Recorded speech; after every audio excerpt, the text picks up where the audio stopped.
Hello, everyone. Welcome to today's webinar. We are going to be covering georeferencing data and creating a projected design. I'm Erin. I just have the wonderfully easy task today of actually just introducing two presenters. I'm going to be passing it over in a moment to Craig Spears. He's going to take us through a little bit of some conceptual stuff regarding georeferencing and why it's useful to you and your teams. And then we'll pass it over to Matt Dickey. He's going to be taking us through an actual design project and doing a little bit of stuff in field. Before we officially get started, I did just want to take a moment to do a little bit of housekeeping. First of all, you are all muted throughout the presentation. So if you have any questions, please, you can open up your GoToWebinar panel. There's an option there for questions. Please enter them in there and we'll address those at the end of the presentation. Secondly, as always, this is being recorded and it will be available afterwards on our YouTube page. And lastly, we've started issuing certificates of attendance. They are now automated through GoToWebinar. So when you get a follow-up email approximately 1 hour after this session completes, there will be a link at the bottom of that email that has your certificate of attendance. If you have any questions, please make sure you ask them. And with that, over to you, Craig. Thanks, Erin. Good morning, everyone, or good afternoon, everyone. Thanks for joining us. I'm Craig, as Erin's introduced me already, and I'm located on the west coast of Canada. And Matt Dickey, who's going to be coming in shortly, is on the east coast of Canada. And I understand we've got attendees from all over the place. So we're all here. And Erin's done the housekeeping bit about the questions and so on. So today's web seminar is on georeferencing, all the cool things you can do once you georeference your data. So just press on here. So I'm going to basically give you a short interview, just a little bit of background. Much of this you probably already know on coordinate systems, why we want to georeference things, and some of the tools that are available in RoadEng once you've georeferenced your data. And after my short intro, I'm going to pass over to Matt, and he's going to go through a project with you and show you how to create a DEM surface, digital elevation model surface, and do a preliminary road design with that.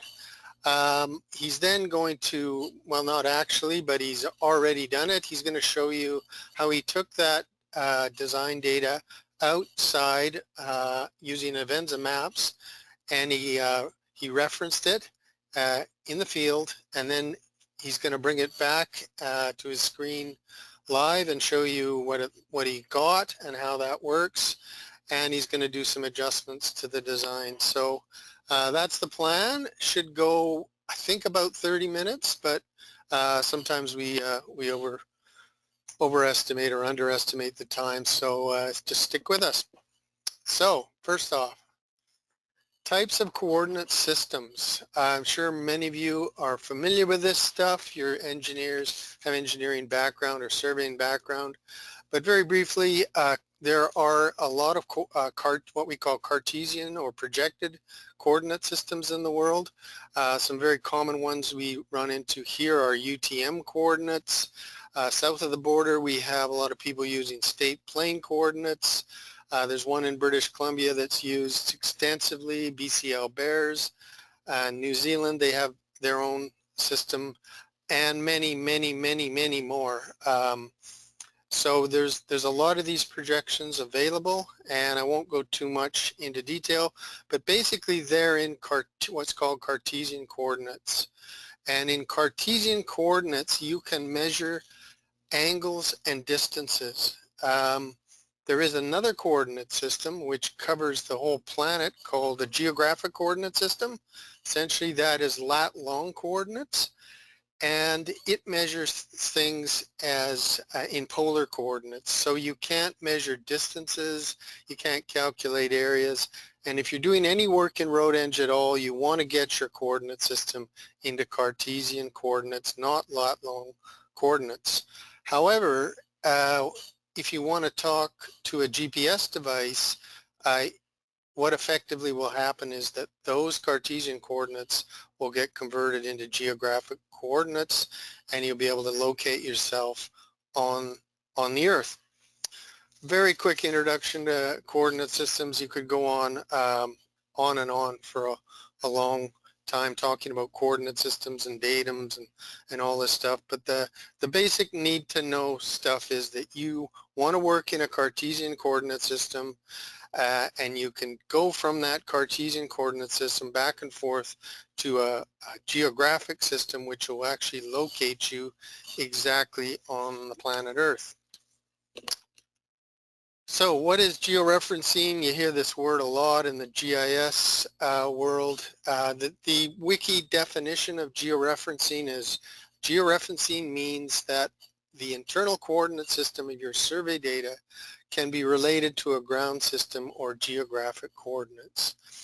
That's a long definition. I have some shorter definitions. Essentially, it means that if you have a coordinate point in your design, you can find a unique point on the Earth. In other words, that point can be converted to a lat-long coordinate.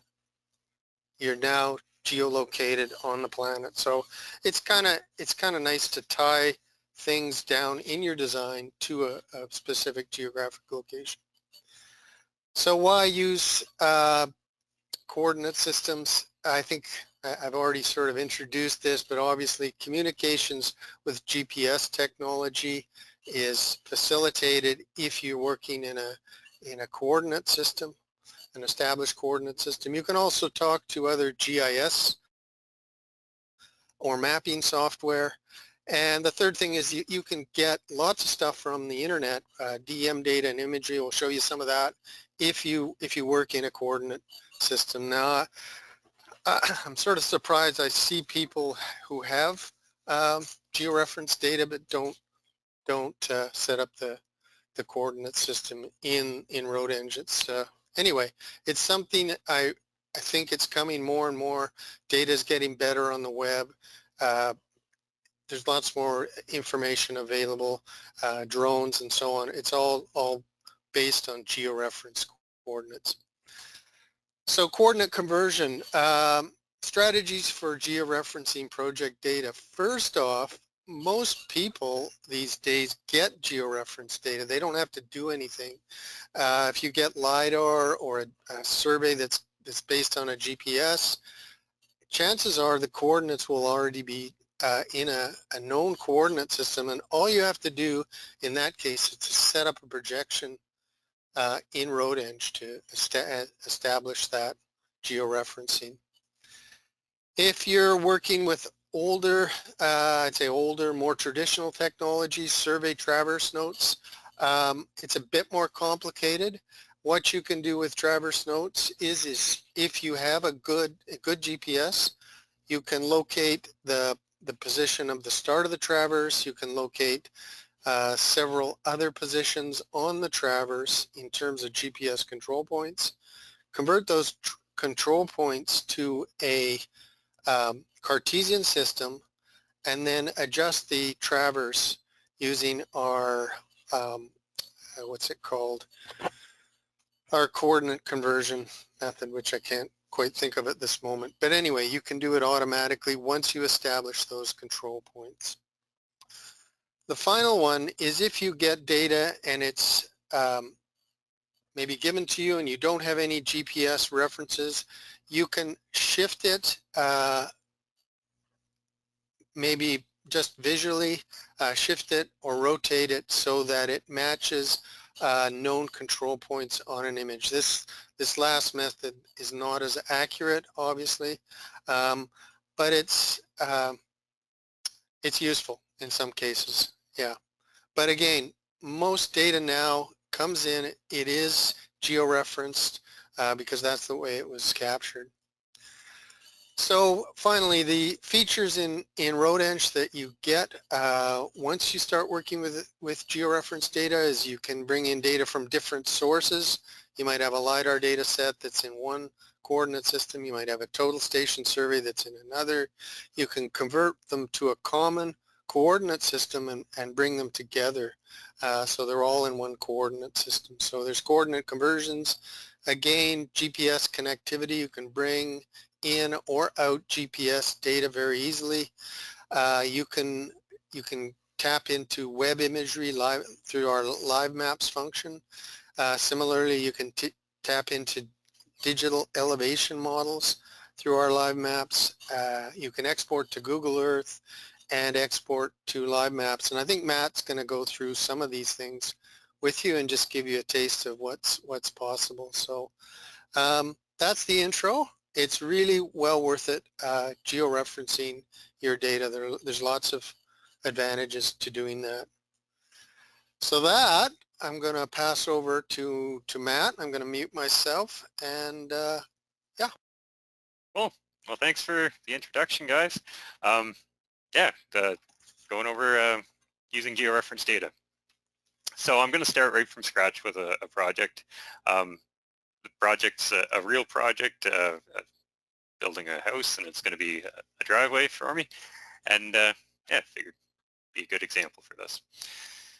So we've got opening it up in terrain. So opening up a new terrain file and insert a file. And I'm going to start with creating the digital elevation model for this. So I've got some LAZ data that I've previously downloaded. And I'm going to bring that in. So upon bringing it in, we get the normal dialog box. Not going to focus on much of the stuff aside from the actual working with georeferenced data side of it, so I'm just going to jump over to this projection tab. So in here, that LAZ file isn't carrying the projection or coordinate system information with it. For that, you can usually find that in the metadata report if you acquired the LiDAR data yourself, or if searching around the source where you got it. So this, I can see here that the GeoNB LiDAR data references the New Brunswick stereographic double projection, and it says coordinate system EPSG code 2953. So if you go through the drop downs in RoadEng or in terrain here, you'll see that double stereographic project or coordinate system isn't an option here. The really common ones, so lat long, UTM, US state plane, etc., are, you can cycle through in the drop down to get them, but it's not there, so I'm going to use the EPSG code. I'll just hit the plus button here, go from EPSG, and of course I forgot it already. It is 2953. So that's a unique number that says relative to a certain location, we shift everything over, and this is the values, etc. So 2953, and there. So it says projection, and it's saying lat long, equating this back to lat long, so we know where we're at in the grand scheme of the world. So that's the from projection.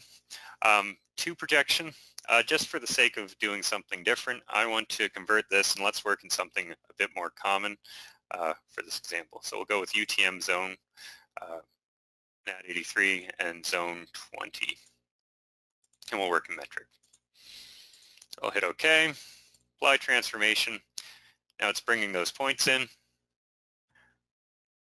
and while that does that, I'm going to open up another terrain file.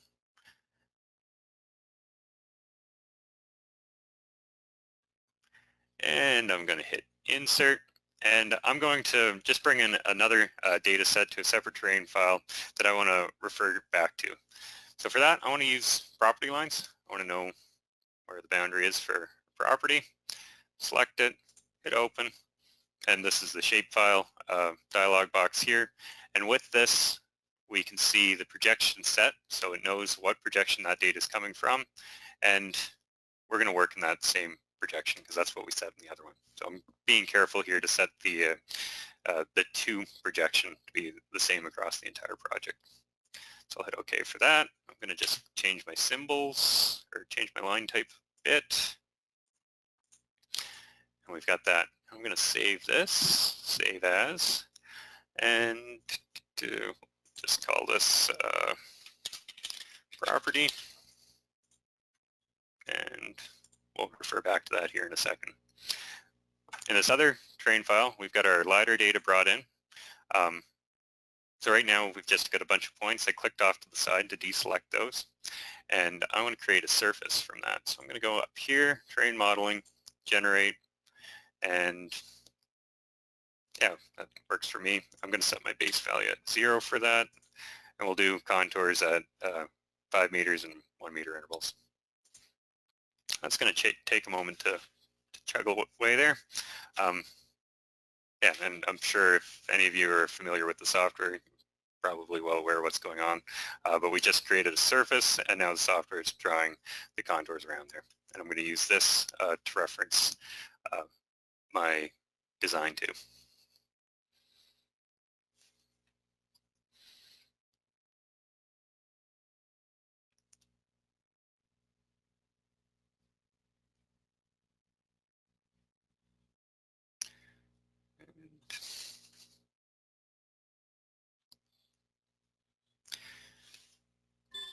There we go. So that's that. We've got the publicly available LiDAR data set in there. I'm going to save this. So file, save as, and I'll call this Topo.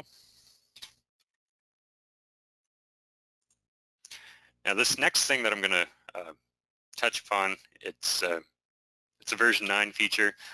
It's really useful for two things. If you don't have ortho imagery data yourself, it's an easy way to access it. The other factor is it can be hard if you're dealing with landscapes, an entire landscape of data to keep things straight for which tile you want for your ortho image. So I'm going to bring in something off of a publicly available source. So I've just selected this boundary feature here.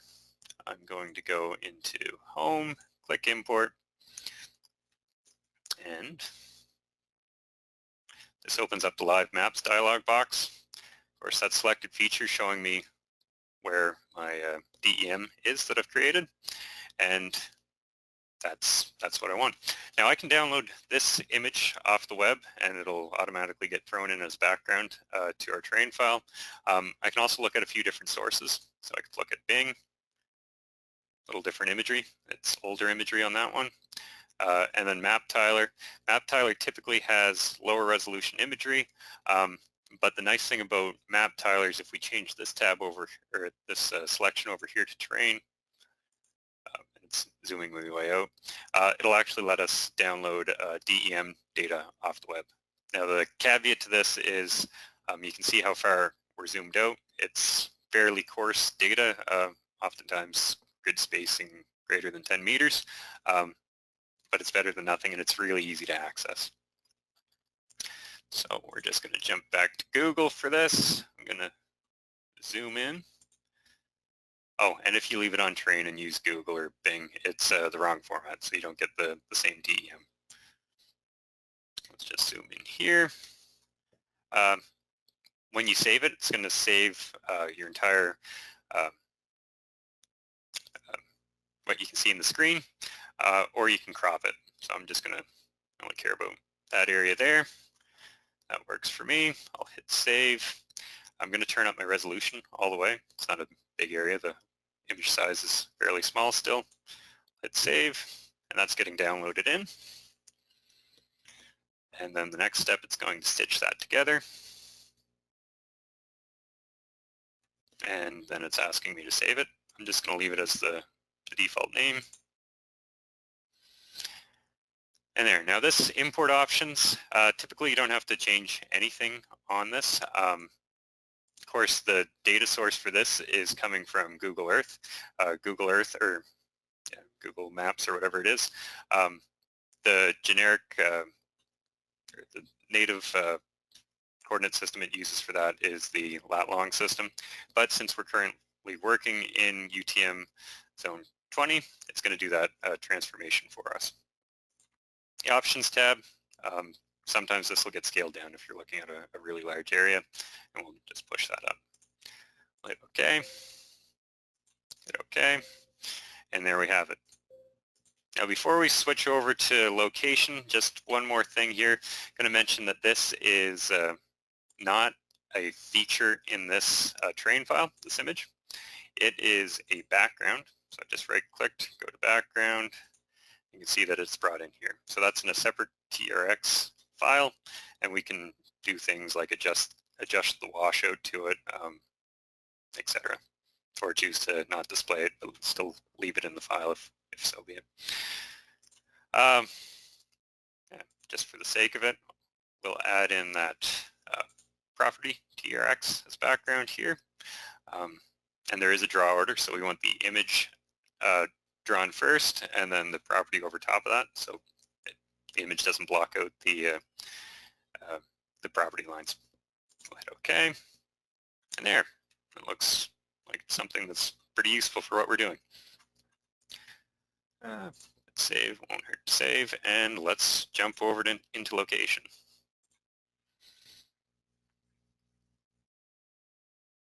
So in location, I'm just going to start a new file. So new file, browse, and oops, we want our topo as the reference. Hit OK. And we'll just start with our alignment center terrain. Won't go into too much detail on actually designing this, just a preliminary design to give us something to export. I've done that. Our start point's there. I'm just going to zoom out, get a feel for where we're at.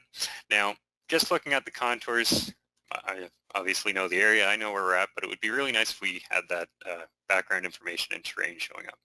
So before I put that where we want to have our start of our road, I'm going to right-click background, plus box next to background, click add, and we want to bring in that image, and we want to shift that to the top, and we also want to bring in those property lines.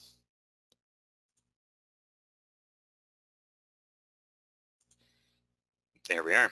So I want my driveway to come up here. I'm going to start my road at the, or driveway at the road. And let's just start it on the edge.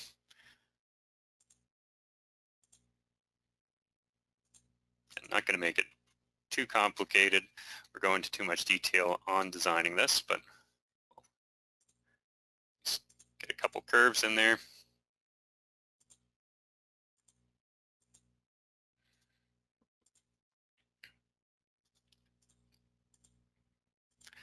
And works for me. Oh, look, we're almost balanced. I'm going to set a K value for that one to be K value of 3. Added a vertical curve. I'll add a really tight vertical curve at the bottom there. Oh, it's still too tight.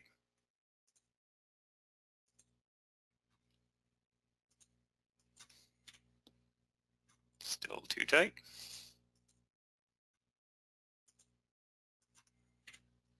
There we go.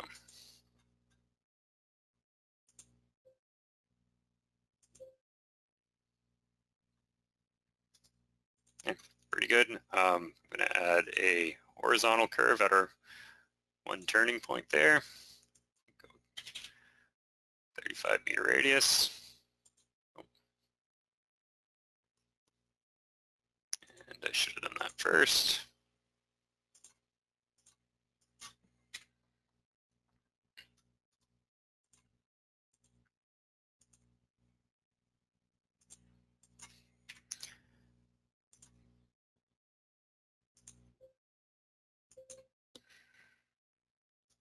All right. Now, without taking too much time to really refine this or tweak what I want, we'll focus on the export and the whole idea of creating a georeferenced design to go back out to the field with and field truth this.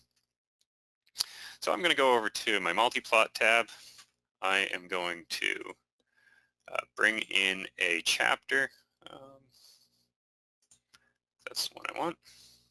Yeah, that works for me. Page size and set right here. I want to go size D sheet. Looking good. So here we can see we've got our profile view showing up. I've got my plan view showing up. And this was set on import. Train file was there. So we've got our projection set. So if we could take this and actually look at the design when we're in the field, well, that sounds like something that would be quite useful. For this example, we're dealing with a preliminary design.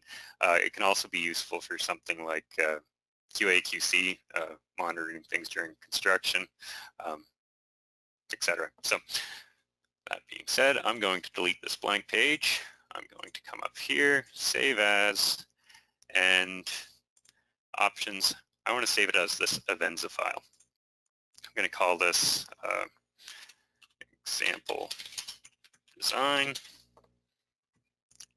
Hit save. Get a warning that the plan view is rotated. That's fine.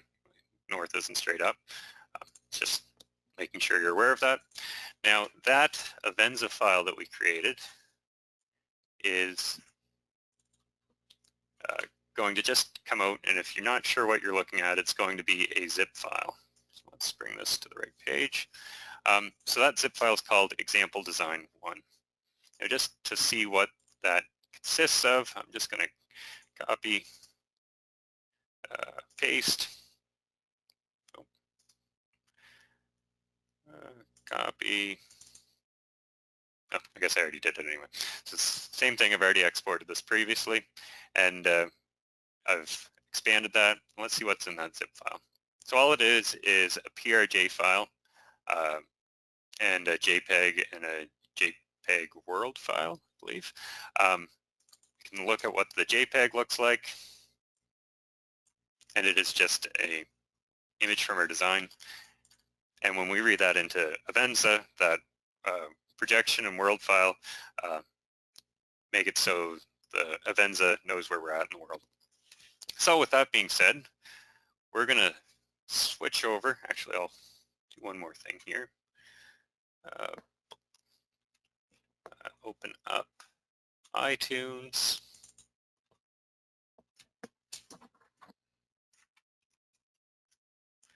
I'm going to plug my phone in and show you how I get that Avenza file onto my phone.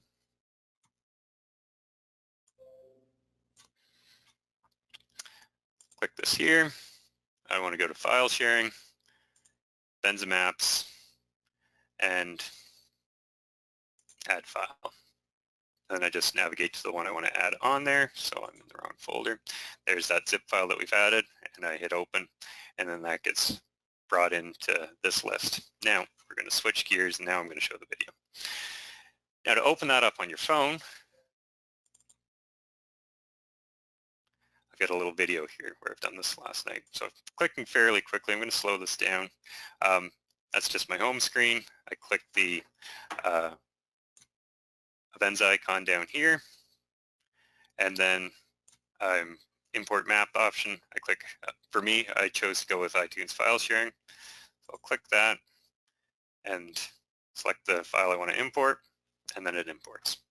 Now this ANSI sheet is going to take a couple moments to import. We're going to skip to the end, and there it is. Now for what that looks like in the field, we've got another video for that.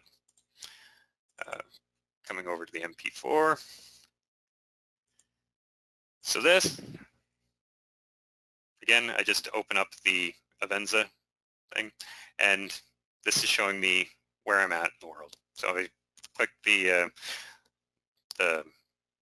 button at the bottom. We'll see it here momentarily. And this little icon there, click that, and then I drop a pin. Just going to slow this down so I can show how I dropped a pin.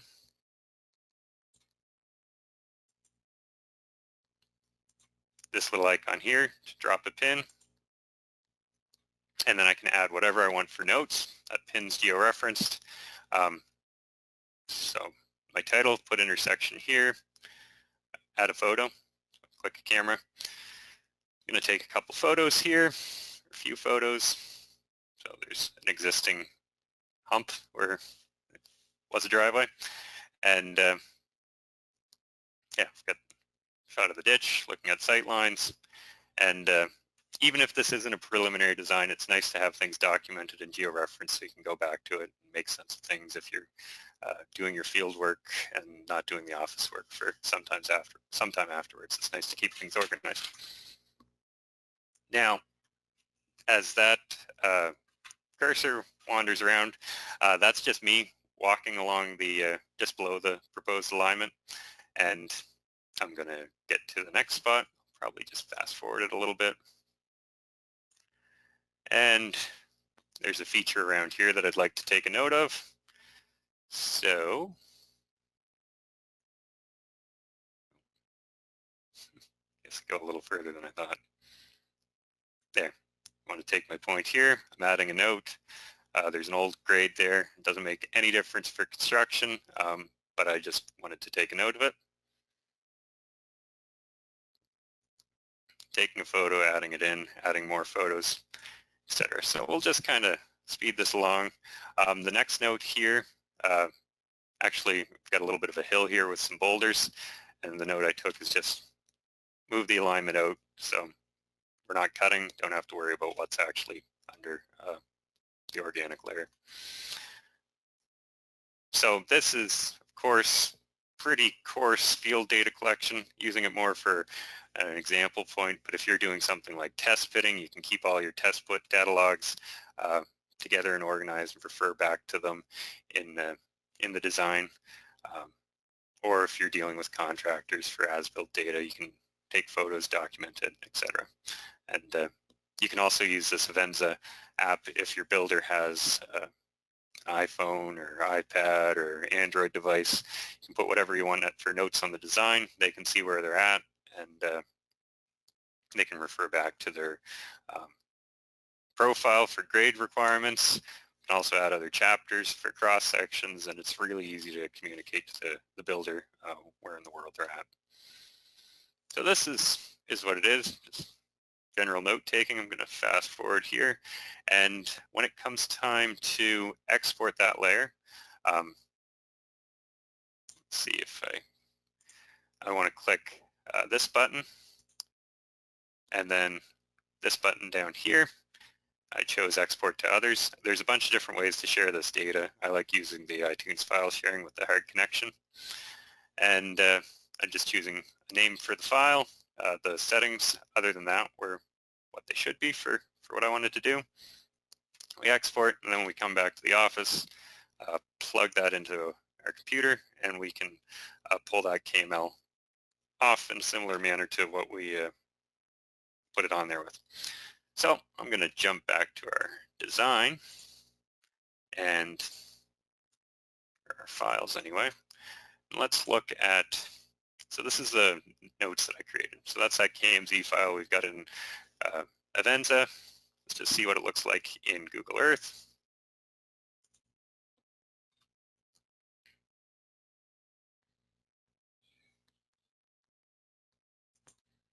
So there's my points that I've collected in the field, showing up where they should be. Of course, put intersection here. You can see the photos I've taken. Yeah, same with the ridges surficial material. Got a little excavation there. I was worried that it was going to be shallow bedrock, but turns out I don't have to worry about it. So how do I equate that back to my design? Well, very similar to how we set up our shapefile. I'm just going to go into Train. I'm going to Insert File, grab that example notes file, click Open. So it knows it's in lat long. Again, KMZ, it's always going to be in a lat long format, but I want to go to UTM zone 20, so that's what we're working in. And let's use metric units, keep everything consistent, hit OK, apply transformation. And it might see it, you might not, got 4 very faint points there. So I'm just going to hit Control L. Oh.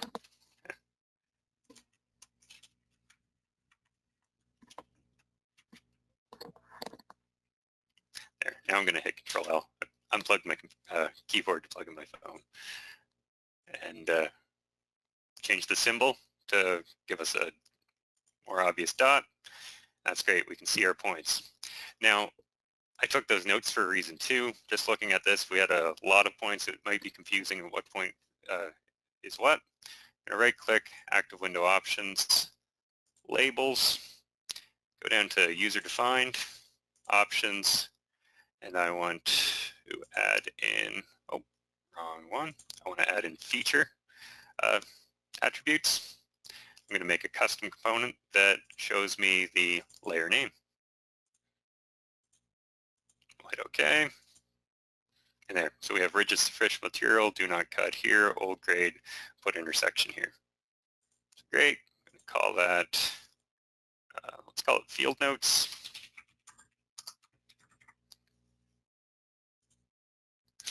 And going back into our design, oh, wrong file. Minimize our multiplot, go back in here, plan options, background, and let's add in our field notes.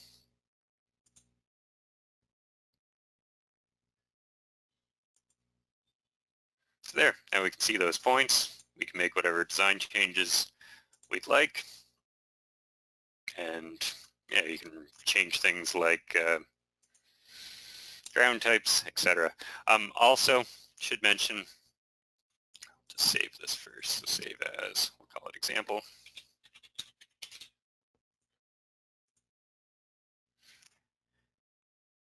You can export this to choose what line work you want to export and take it right over to Google Earth. So there we can see our design. Since it's all referenced, we can jump back and forth. And there's also a GPS tab here. So I didn't have a tough book or anything to go out into the field with, but if we had a GPS enabled laptop or location services on a laptop or a tablet, we could actually run the full suite of RoadEng out in the field and do our design in the field or tweak our design in the field if that was something that we wanted to do. Yeah, so the next steps for this design would just be to make the changes that I want to make, refine things.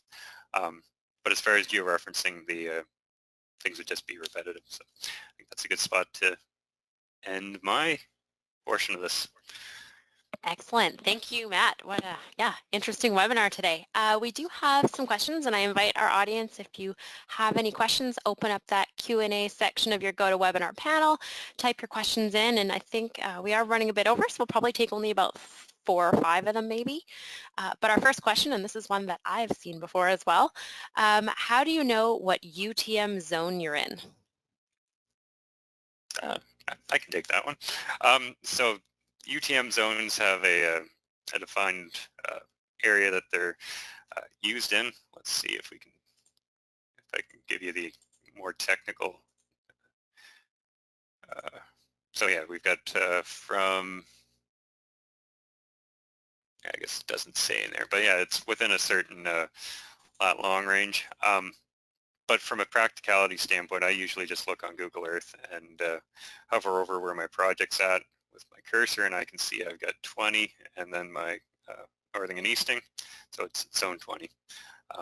If your Google Earth settings are showing up as lat long, it's really easy to change that. It's tools, options, and then you can just change from lat long to UTM or whatever, any of these other options, which aren't enormous. Cool. Excellent. Our next question, what is the accuracy of live maps imagery and the DEM data? That's, it's not guaranteed.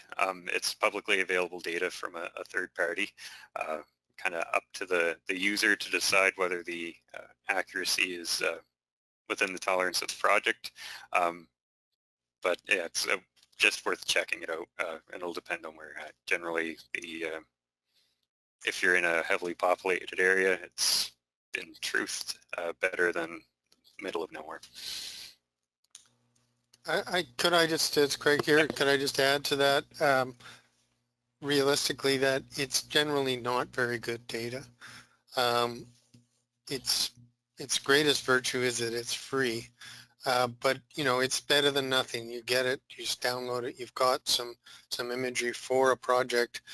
And as Matt says, in urban and populated areas, the quality is better, and it's improving all the time. I think each year it's just getting better and better. One other thing to mention is that version 10, which is soon to be out in beta, has a the ability to set up the server, so you can, instead of pointing the software at Google or Bing, you can point it at a private server which might hold better quality imagery or DEM data. So that is coming in version 10. Awesome, and I think we'll take two more questions. The next one here that we've got, are shape files always georeferenced, and what about DWG files? All right. No, shape files are not always georeferenced. So let's just look in here. The shapefile data that I have includes a PRJ file, and that PRJ file includes all the projection information in it. So if you don't have a PRJ file, it's not going to know where that shape is located. But you can assign it too. So EPSG code, go through the drop downs, etc. Or if you have something that doesn't have a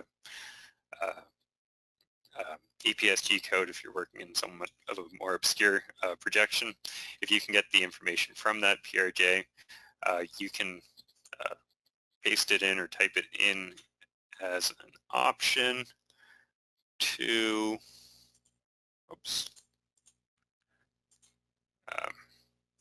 to this window here. So you can capture whatever. Okay, and our last question seems kind of similar to our first, but I'm going with it anyways. If I receive survey files from an outside consultant, how can I tell what coordinate system they are in? Maybe I could tackle this one. Because we at Softree receive a lot of files from all over the place for demo support and so on. And oftentimes we have no information about, what coordinate system the file is in.